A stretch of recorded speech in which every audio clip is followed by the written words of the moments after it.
Good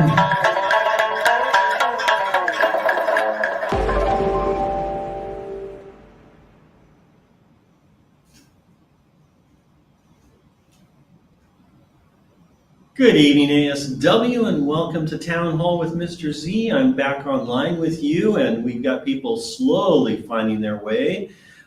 If you haven't checked already, we're on the Parent Facebook Live. It was all announced in e-notes tonight to make sure that you had the links. And so whether you're on YouTube or LinkedIn or Facebook, hopefully you're able to join us tonight. We did open the room tonight, but as you can see, didn't have any takers on being live in the room with us tonight. That's okay. We're going to record this and families can watch it at their own discretion. Ms. Schaub's here with me for her presentation tonight, and we've got others online, so we're looking forward to going through a number of things. A little bit of a potpourri tonight, but let me get rolling here and get things up on the screen.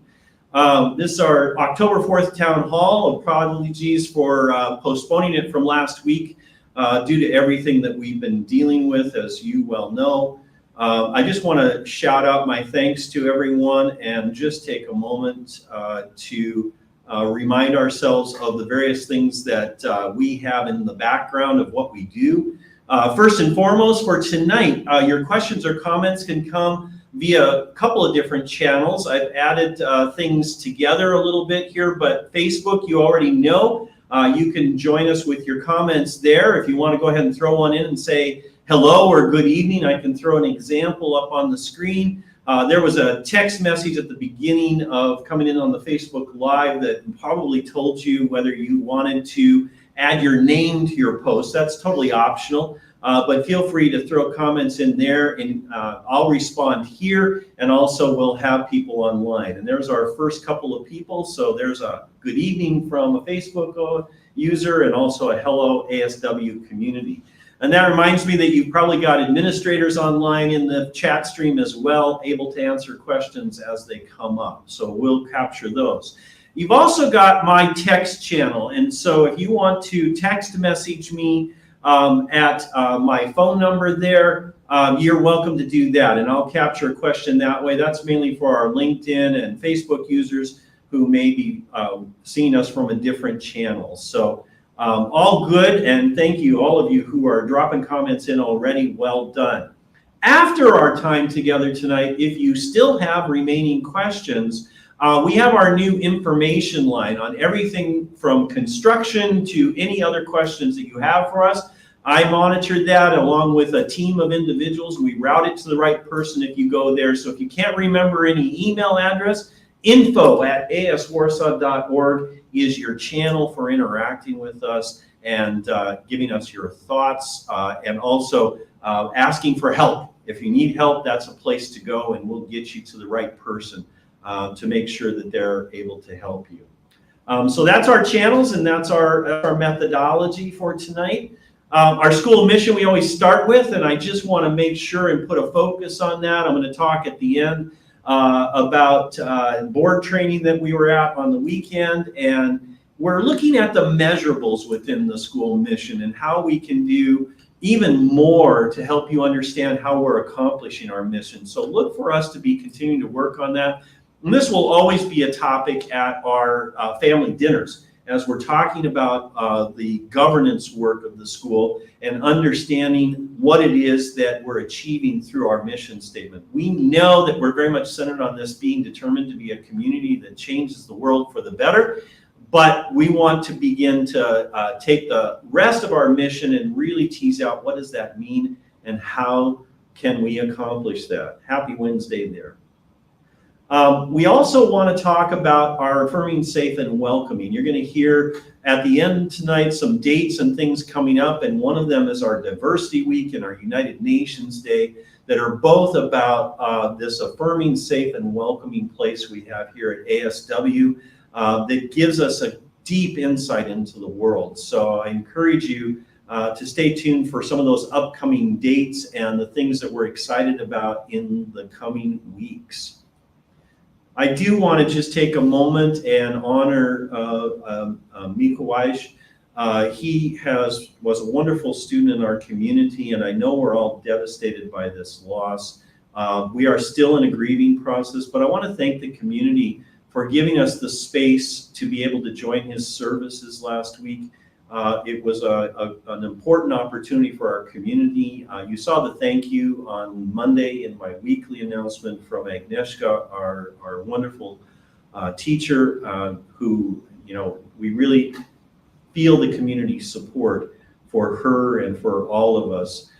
It's never easy to lose a child, and I know we're all going to be thinking about this and working on this as a community, continuing to move forward. But I just I wanted to make sure that we honor that, as we will throughout the year, that this vibrant individual was lost, but contributed so much. So that's my moment to say we're still here and we're still available to you to help if you need it. And obviously a shout out to all of our staff who have helped with students, and particularly to our counselors and administrators who have been there to assist and support our community through this time. And we'll continue to do that. We're not done yet, and we want to keep going on this. So thank you again for all of your support as we've done this process. With that, I want to make a shift, and I see that Dr. O is in the house, and so we want to talk just a little bit about some Warsaw Med things that are coming up. So Dr. O, I'm bringing you in. Are you there? Sure. I am here. Hi, can you hear me well? I can. You're here in the audience, and I know you're going out live online as well. So talk to us about Warsaw Med and things that are coming up. It's a couple of things that parents have been asking about as well, so I wanted to make sure we had a chance to highlight this tonight, as well as look on the horizon and some of the wellness things that obviously we've been talking about that may be a little bit delayed here, but we're still on it and still heading in the right direction. Absolutely. Thank you so much for the invite. I mean, it's wonderful to be back. So, we are nearing the autumn season, and as we speak, the temperatures outside have dropped. So I think it's a good time to kind of remind ourselves that the flu season is coming up. So I encourage everybody to get themselves and their families vaccinated. We will be having the flu vaccinations. We do have them already, so please feel free to drop by the office or sign up on our website or call the nurse's office and sign up. But we do have the flu vaccinations. Right now it's the Influvac vaccine, Influvac Tetra, so it's a tetravalent vaccine. It's still the injectable. We're still waiting for the intranasal one. So if you want to wait a little bit, they are coming to Poland the third week of October, so in another couple of weeks. But if you're not afraid of the injections, then feel free to drop by and get your Influvac Tetra vaccine. We do offer also 2 other vaccinations in the office as we speak. So the HPV vaccine, so the human papillomavirus vaccine, it's available. You can come over on Tuesdays in the afternoon. Sign up earlier so that we know you're coming. I think everybody knows what HPV is, but you want to tell them? Yeah, but I will say anyway, because I actually had a discussion with a friend of mine who is obstetrician gynecologist and a sexuologist and endocrinologist, and I was actually blown away by the statistics that she told me that actually 100% of cervical cancers are caused by HPV. So not 90, not 95, not 99, 100%. Okay. So HPV is responsible for 100% of precancerous states and cancer of the cervix. Is that a recent finding? That's a new one for me. Yeah, it's fascinating. Wow. HPV is responsible for between 65 and 100% of vaginal cancers. Okay. Wow. And is responsible for 90% of anal cancers. Wow.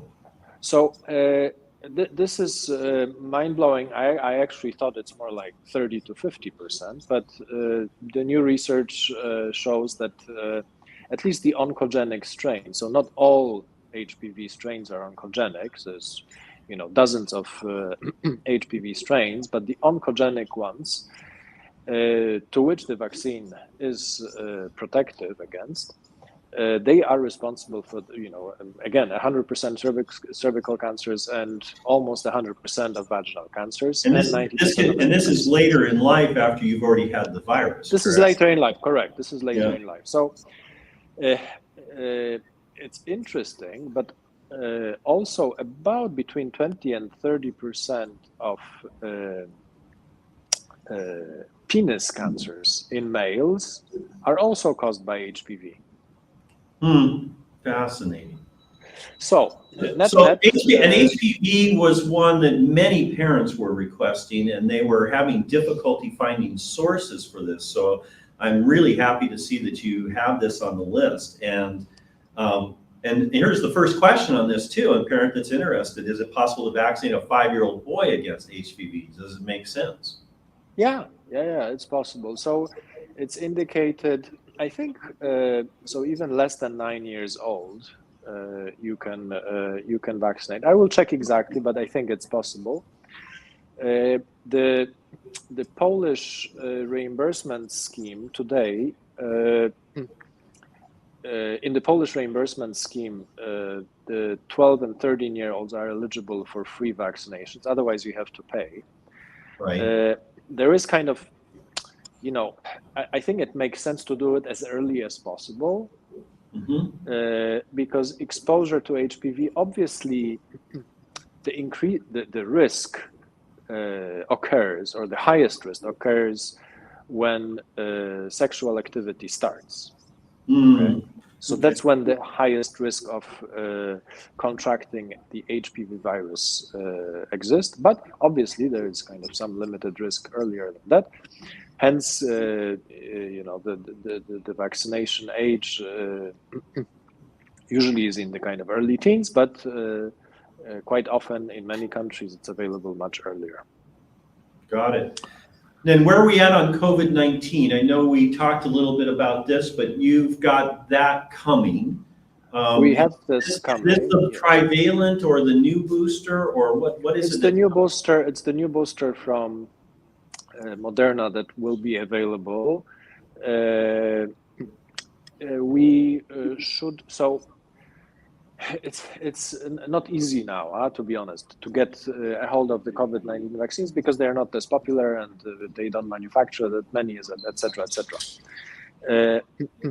So what we need is, we're going to send out a sign-up sheet for the 26th and 27th of October. So we've got our 2 dates set, and we're going to try to get as much vaccination in between conferences, everybody. So in between the conferences. So very soon you will get the sign-up sheet. First, we're going to send it for the 26th, okay? And when that gets filled, then we do 27, because we need to gather at least 50 interested individuals for the COVID-19 vaccine, because that's the kind of minimum order quantity that we can order. So expect that. I also have news that, and it's also going to be published on our website, we also have tick-borne encephalitis vaccinations. Okay. I think my wife needs that one. The doctor just told her she needs a booster on that.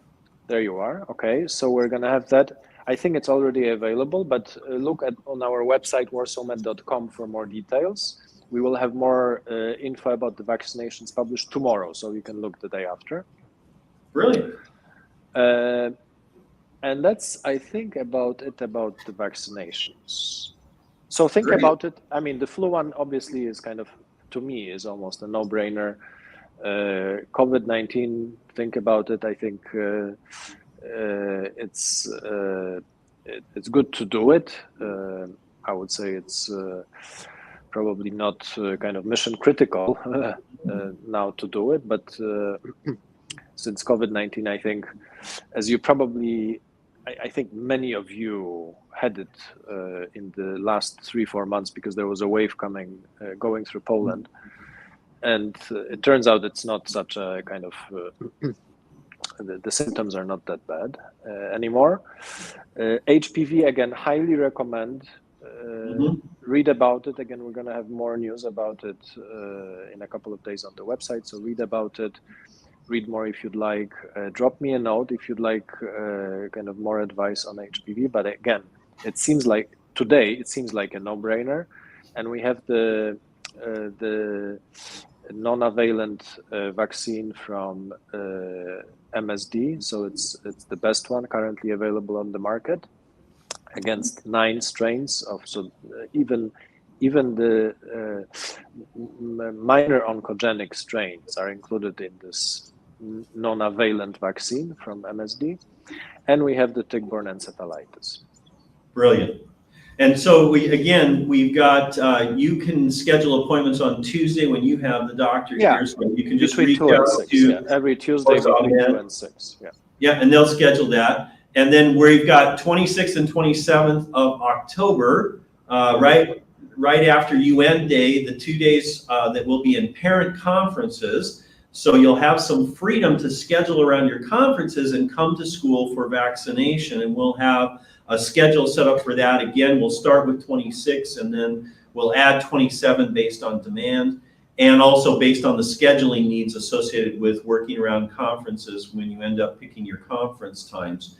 And so we'll do our best to schedule around this, and then depending upon the results of all that, we'll determine if we come back in November with another date as the demand requires to kind of do makeup things.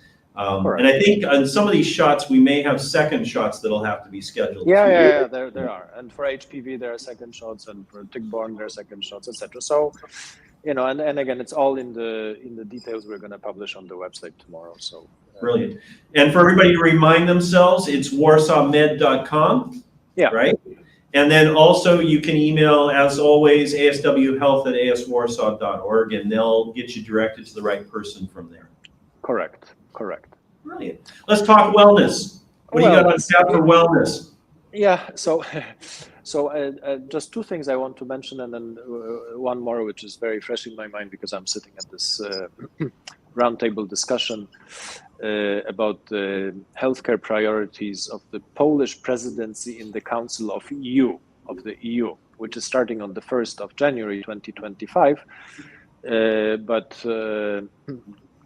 There is already kind of a big initiative coming up to develop those healthcare priorities, and one of them is actually prophylaxis. So in terms of the wellness agenda, the one thing that I encourage you to think about is regular testing. Regular lab testing. So we have developed, as part of another company that we launched, which is called in Polish testy w domu, so at-home tests. We are pioneers in Poland in terms of self-collection kits, self-sample collection kits that you can order from our website.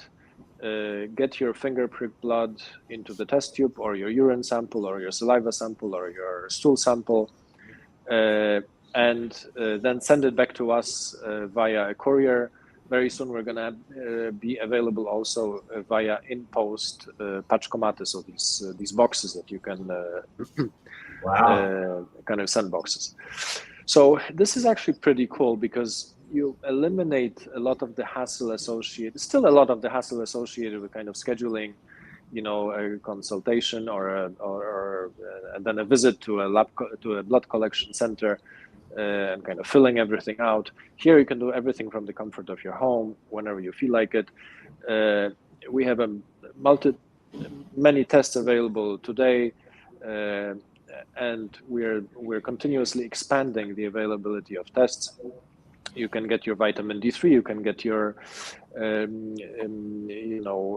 hormone tests, you can get cholesterol, you can get liver enzymes. I mean, you name it, literally, we have it.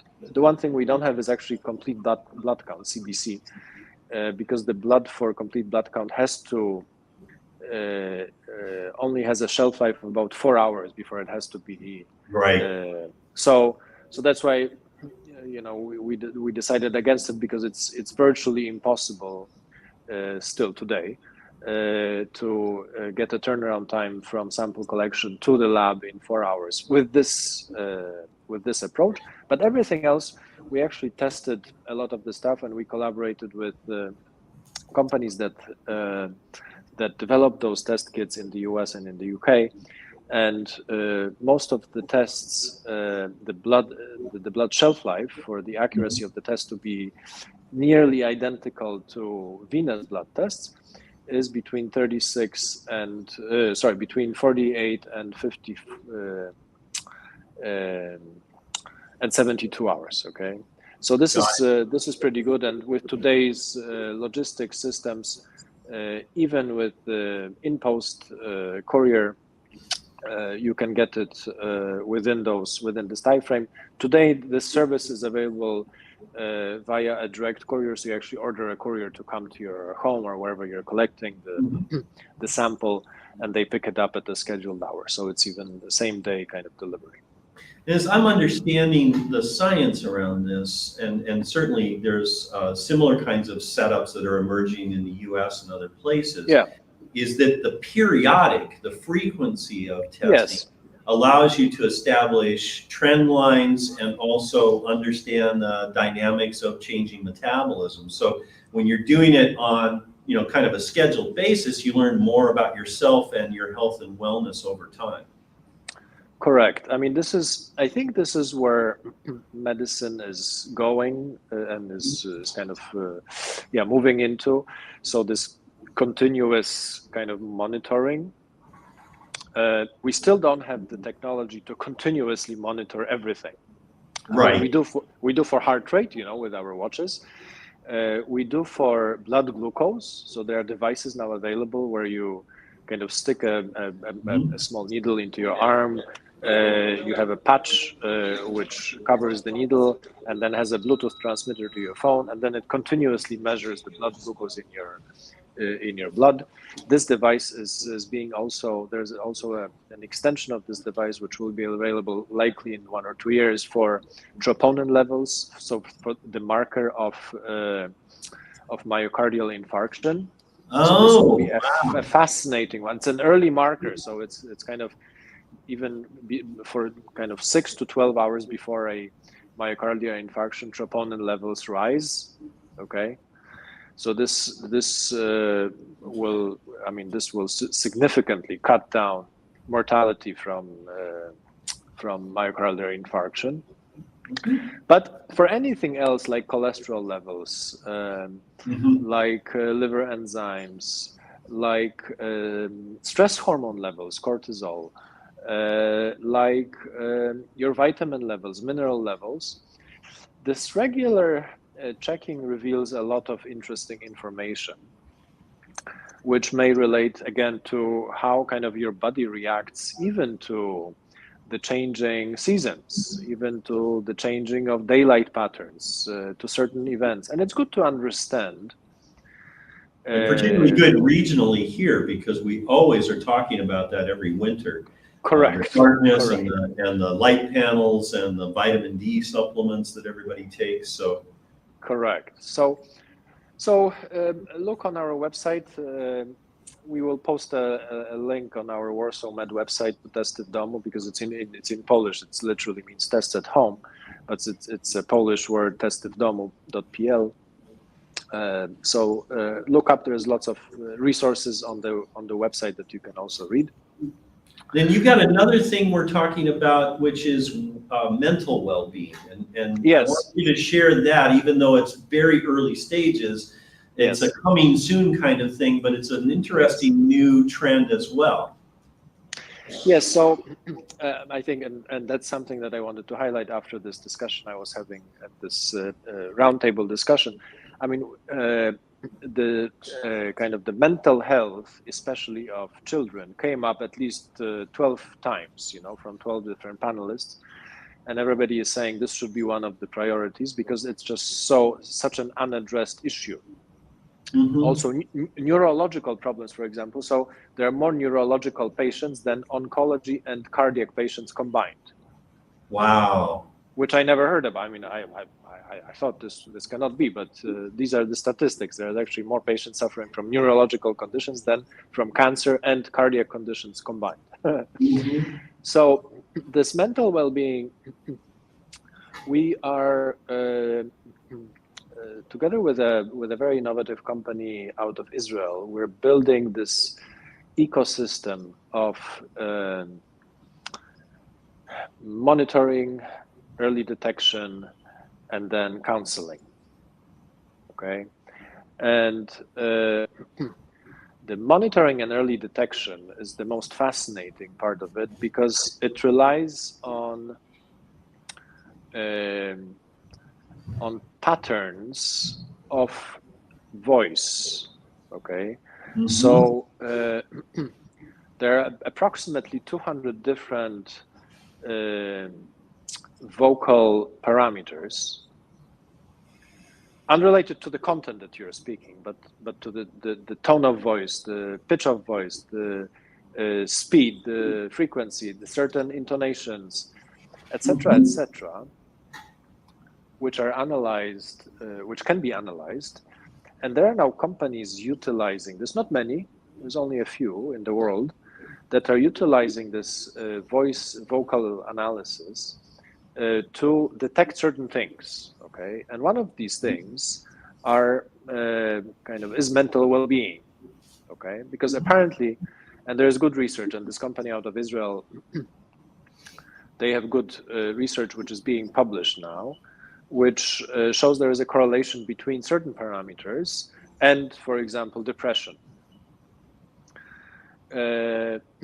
So we are looking, and basically how the way that works is you record kind of a 30-second or 45-second sample of your voice, and you can do it daily, you can do it every other day, you can do it multiple times a day, and then it can be just a random kind of text that you read even, and it will detect, because it's completely content agnostic, it's language agnostic.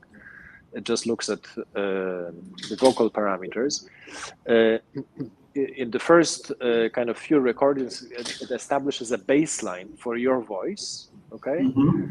And then it detects trends kind of up and down for each of the parameters based on this baseline. So this is something that we are, it's still in the works, but we have very solid clinical and scientific evidence for the technology to work.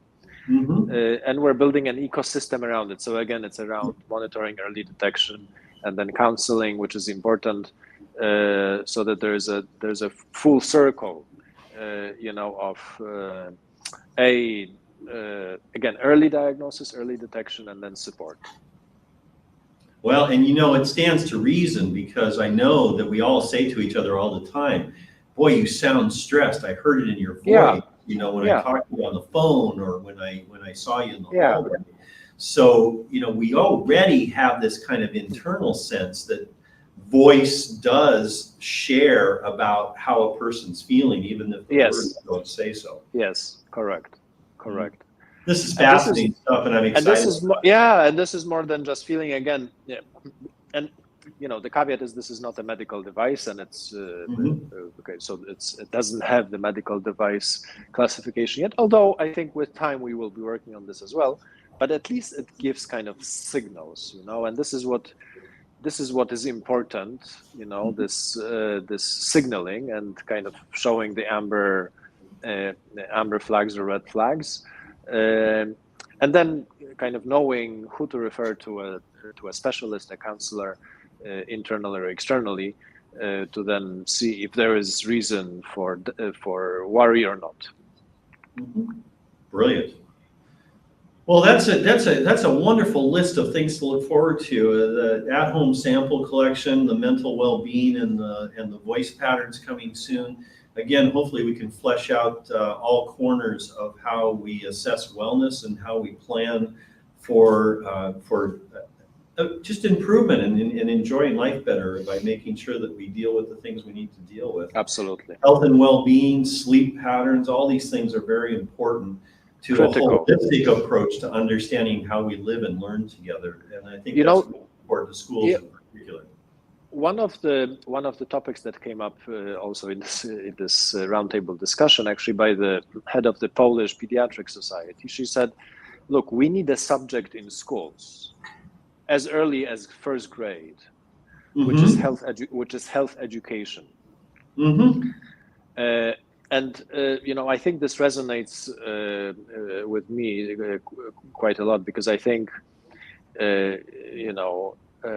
it's about really building awareness. This is the primary prophylaxis, and another professor said, you guys are all talking about secondary prophylaxis, about early detection, about screening, etc. Primary prophylaxis is education and awareness.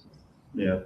And that's where our inquiry method of how we delve into these things, and weave it into our curriculum, enhanced by this, really provides a program where we can holistically begin to attach to this.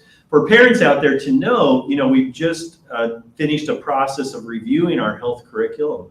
And with new standards in place, some of this idea of weaving this in even at early age levels is going to continue to grow and develop. It's there now, but it's a little bit sporadic, so we're hoping that this will bring more comprehensiveness to it so that it weaves through the whole school life. And Dr. O, it's so good to have you as an expert sitting at these roundtables and being our partner in this and bringing this information to us so that we can continue to develop and drive these programs forward, again, for the health and well-being of our entire community.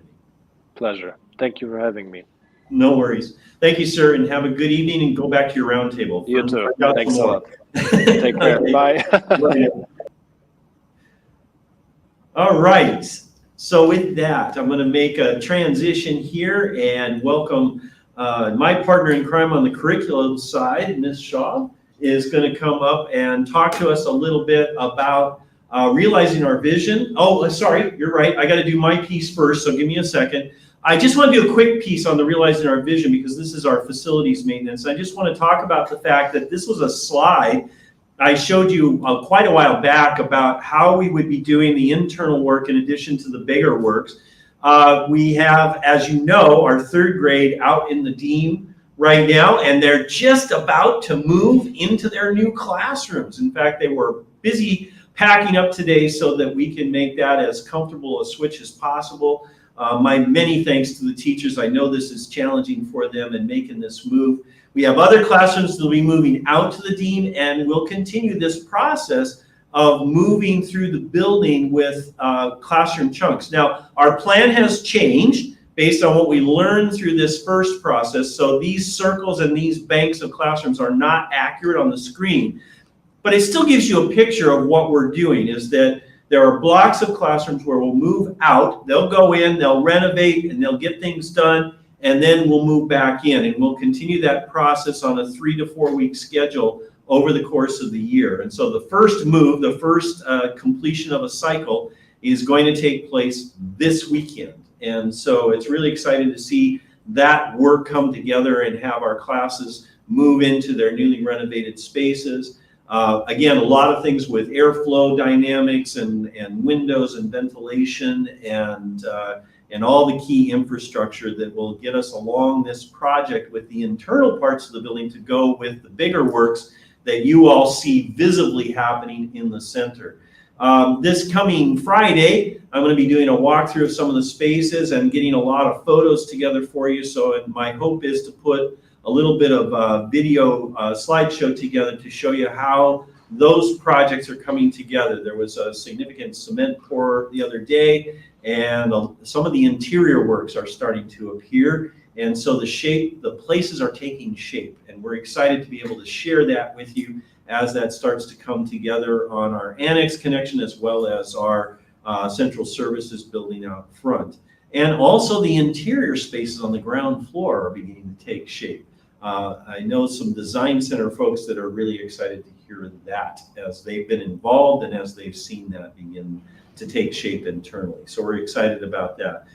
Just another slide again, show that rotation up on the first floor and how we're going to be moving through the building, doing these changes. And then it continues on through the year, this year and into next year, these rotations as we finish up the renovation. So that was my piece before getting to the next piece, which is all about our Leading as a Learning Lab, part 2 of realizing our vision. And for that, I'm going to bring Melissa Schaub to the podium and have her take over and tell you all about it. It's all yours. Hi, everyone. Good evening. So nice to be here with you. Thanks for joining tonight.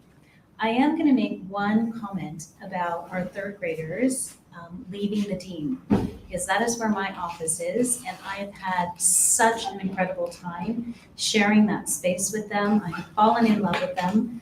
They have been busy learning, chatting, and talking all about what they do. They're excited. They're moving into their new space, but I have to say I'm sad to say goodbye. New kids coming to the team though, so it's a great opportunity to be able to learn more about them. So jumping into Leading as a Learning Lab, just a quick comment before going into that. Our strategic areas really are about continually looking at how we're going to focus our efforts on teaching and learning, and always through the lens of optimizing, lifting the level, learning more, and rising to those kinds of shifts in what we do to make a difference for our kids. Leading as a Learning Lab is a strategic area that is all about ASW really taking on best practice and becoming a bit of a lighthouse in the school, or a model in our region and beyond, a model school, if you will. And so one of the areas that we are working on very specifically this year is the role of coaches in our school. We have a brand new model. While we have had coaches in a variety of different capacities across the school previously, we have a brand new model, and this model has brought them all together as one team, working together very cohesively to be able to support our teachers in all of their instructional needs, all of the pedagogical needs that make a big difference to the kids that they're serving. So here you see our team.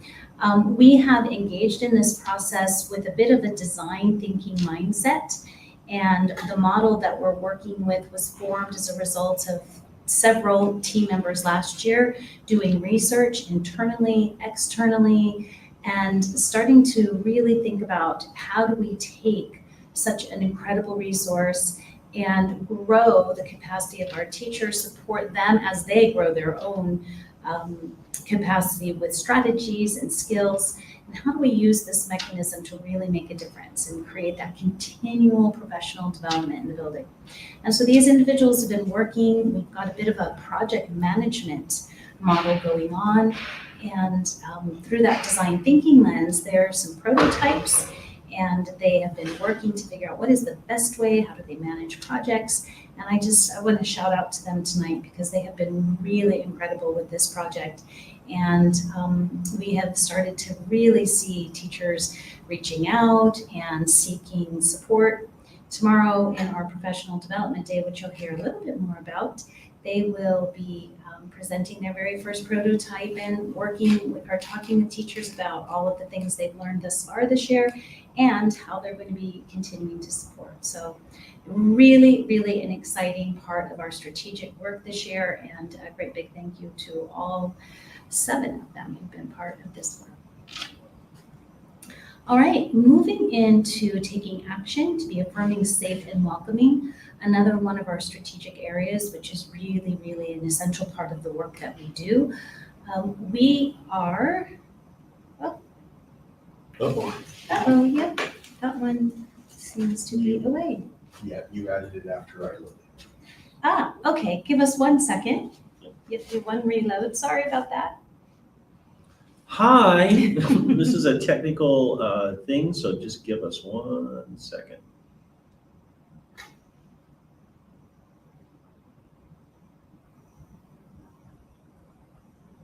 what I can. Apologies for the delay, but No keep worries. talking. I can keep talking and you'll see the visual in just a moment. But one of the big events that is on the horizon around this specific strategic area is our Diversity Week. And Diversity Week is coming. October 19th will be the first date, ending on the 25th. And we are really embracing our greatest strength at ASW, which is the diversity of our community. And so we have a group that has come together who will be planning a variety of different events for that week. We will have a variety of guest speakers, events, different groups coming together to share, to learn. Here we go, we've got this coming in. There it is, thank you. We've got a variety of things going on, and you will start to see more and more information at home. It will be ending with our big UN Day, which is a very important event here in our community. So prior to that, we'll again be having a lot going on. So important to this is just our purpose is to be able to bring awareness to and celebrate this incredible diversity within our community. And that's across every facet that you can imagine. We want to continue to deepen our understanding of the actions, perceptions, attitudes, beliefs, and values that are part of everyone who comes into our community. And we feel it's so important, especially as part of our own commitment to being affirming, safe, and welcoming. We want to ensure that our entire community is involved and that they are feeling part of it. And just learning from each other matters. It makes a difference in all of our learning, and it really creates the purpose for why we come together as an international school at ASW. So more to come on that. It's going to be a very exciting time, and we're going to be excited to be able to share this opportunity of several events, different opportunities to meet, connect with all of you. The next strategic area is one that has been in action for a while, and it's really about how we take everything that we learn about our kids and we turn that into action for their learning. And one of the things that we do within that is take a look at the various learning that comes out of an external assessment, which is MAP. And all of you are aware that the results from our recent MAP assessment have gone home. They should have reached your boxes or available to you in PowerSchool yesterday. Hopefully you've had a chance to take a look at the various results. And hopefully you also saw the information that supported that. I sent a video so that you could follow along and make sure that you understand. We've had a couple of different sessions now, and I do want to thank the parents who've joined us. We will continue to do that because our goal is to ensure that you know exactly how your kids are faring in their learning. This is just one view into their learning, but it's one that we also do value in terms of the way we look at the student overall.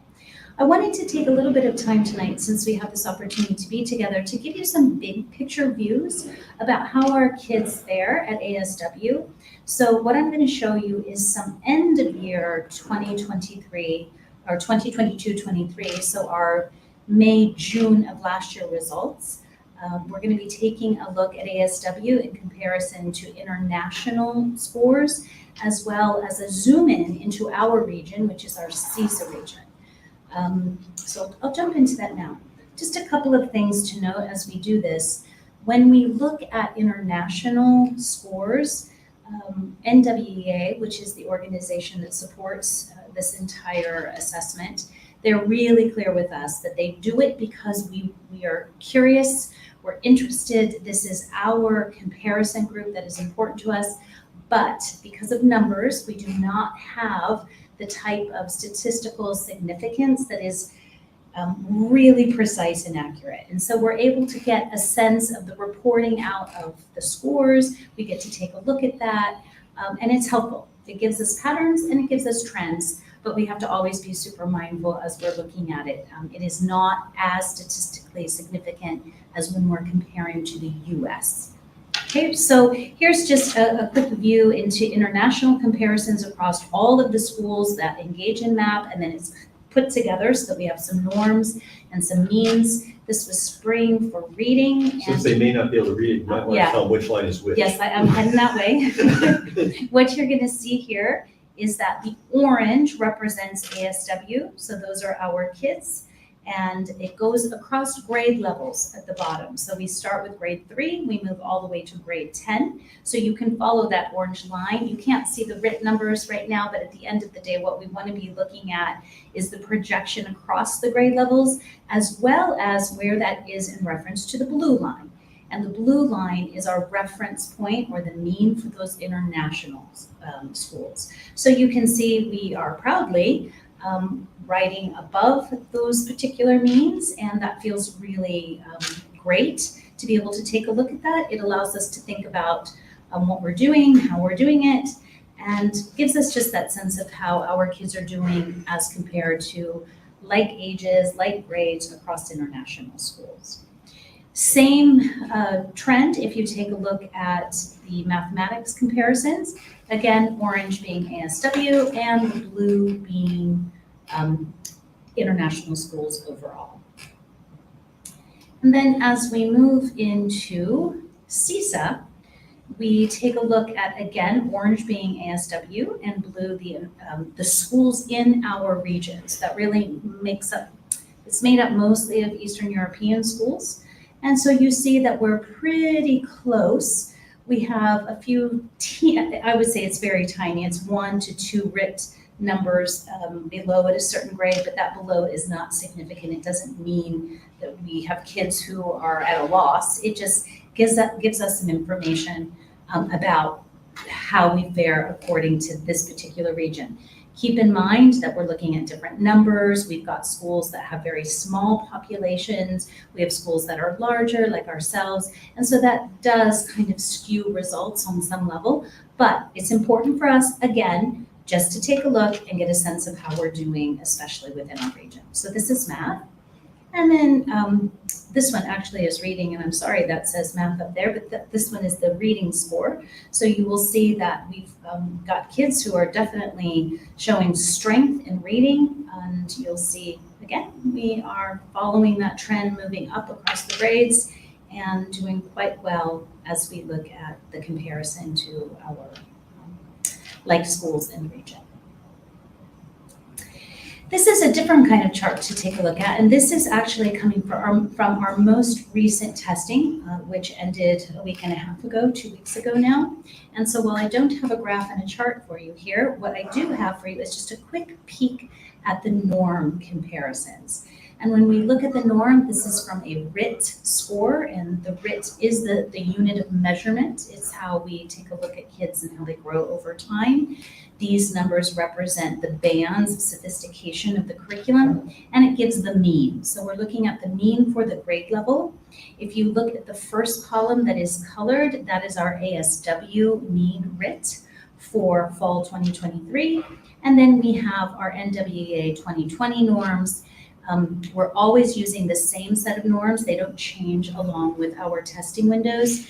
And these represent over 10 million different scores from across a variety of schools in the United States.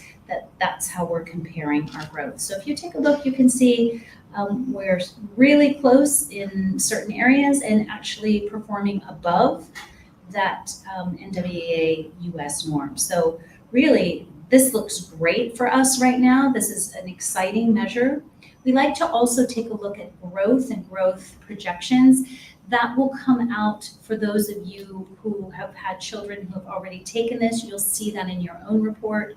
For those of you who are new, you won't have that comparison. We get to see our comparisons fall to fall, spring to spring, as well as fall to spring. So this is when we like to take a look at this data and really get a sense, again, of patterns and trends. So exciting information, at least from the external lens. And again, I just want to once again mention that it is one view into learning. We have other views that are so important. Our teachers are with our kids every day, watching them learn, designing instruction, and collecting all kinds of evidence about their learning. So this just helps us take a look at how we do compared to those outside of our school.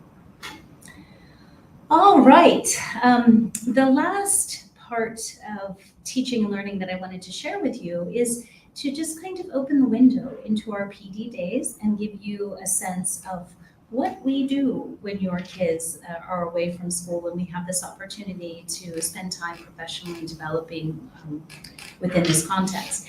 And I really thought about doing this because we are working with teams right now that are multi-stakeholders. So we've got our students, our parents, our board, teachers, a whole variety working on our realizing our vision accreditation work.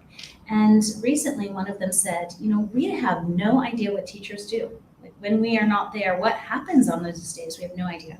So I thought this is a great opportunity for our community to see what we're going to be doing tomorrow and Friday.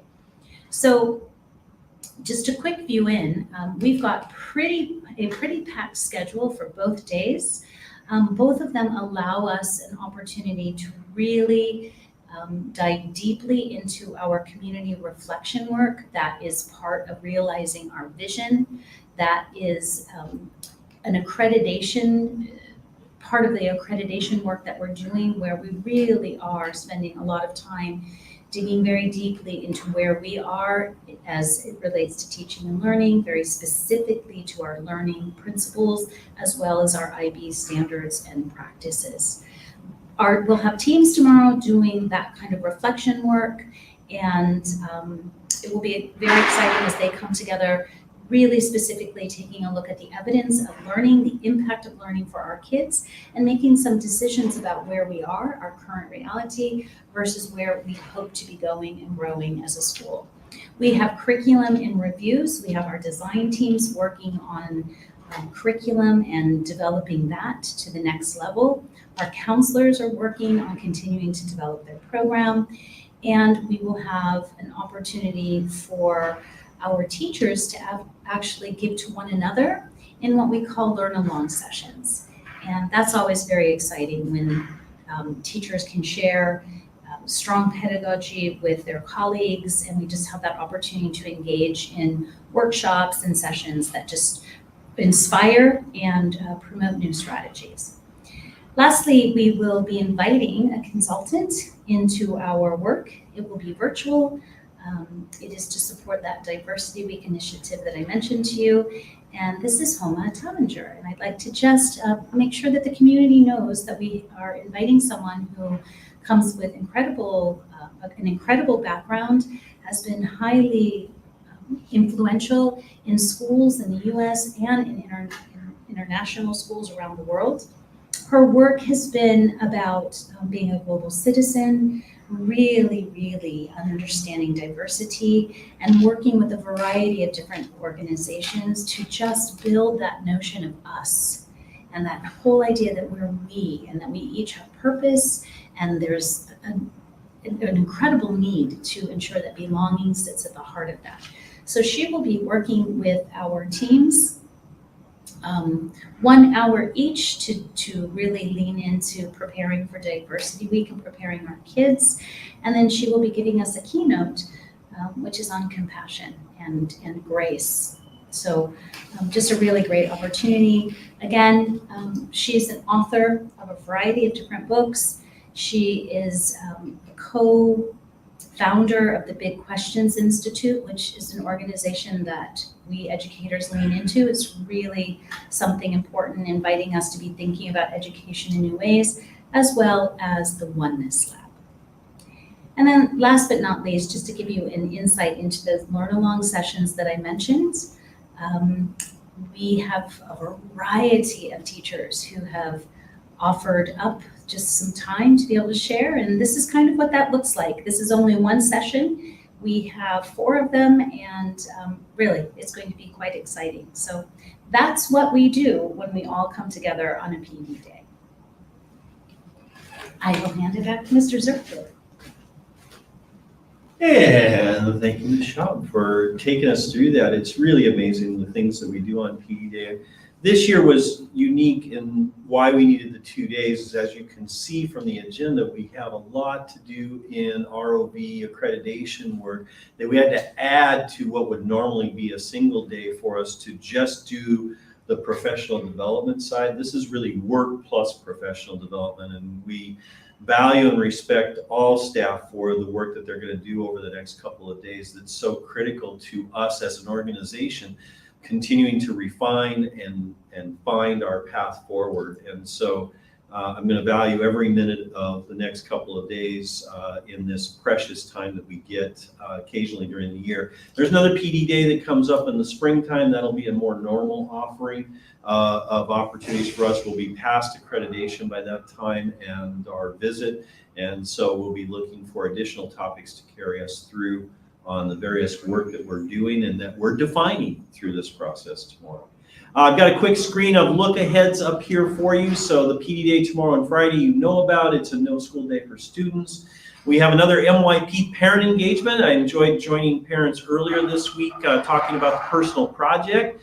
I actually had my first meeting with my student today, so I'm excited that the personal project is kicking off.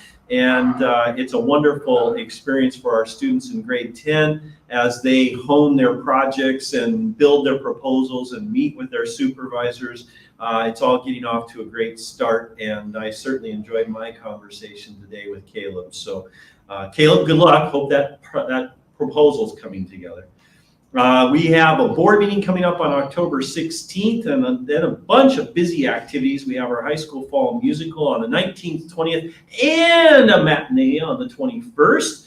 We have the PTO Fall Fun Run in the middle of that on Friday the 20th at 3:45, which we're going to follow up with an ASW board family dinner. We're keeping it on the 20th, even though we have musical the night before, that night and the day after, because we think that many of our young families will enjoy the opportunity to do the Fall Fun Run and then come to the dinner right after.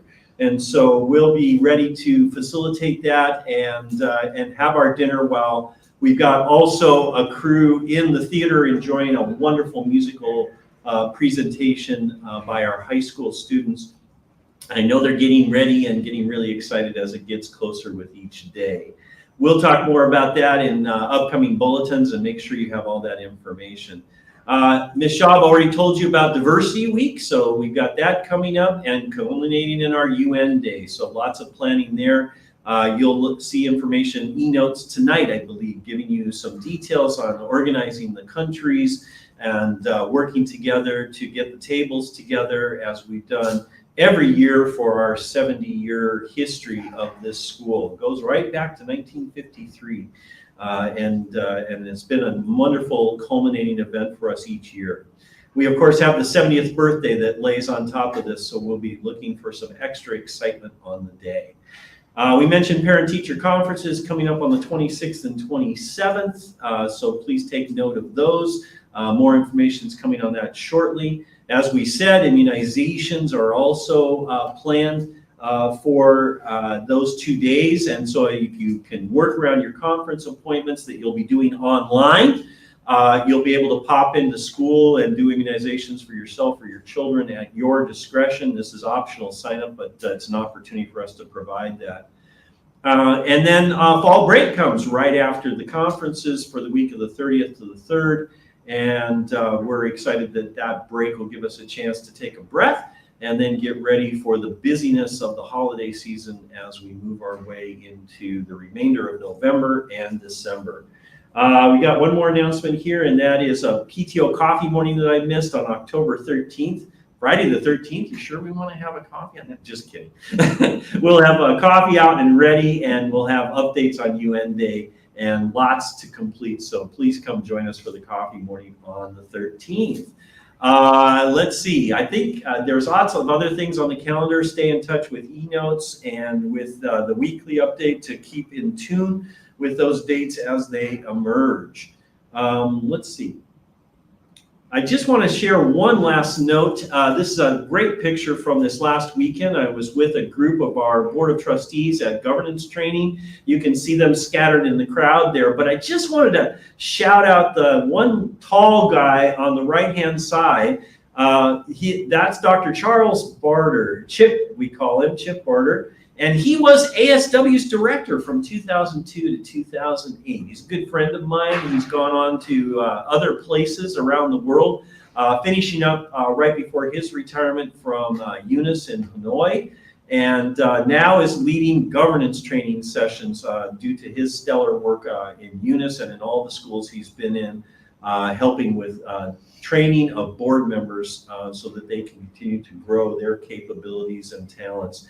And we certainly had a wonderful weekend digging deeply into governance practices and planning for the things that we'll bring back to the board meeting on the 16th. So just a quick shout out to Dr. Chip Barter, and some here at school will remember him, and he wanted me to share with you his greetings, warrior once and always. And we're hopeful that maybe we can entice him to come join us for our celebrations during the course of the year this year, but it was certainly great to greet him and see him.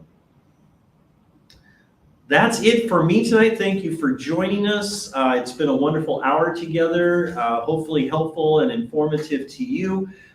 We enjoy doing these. I am disappointed that nobody took up the offer to join us in the MPR tonight.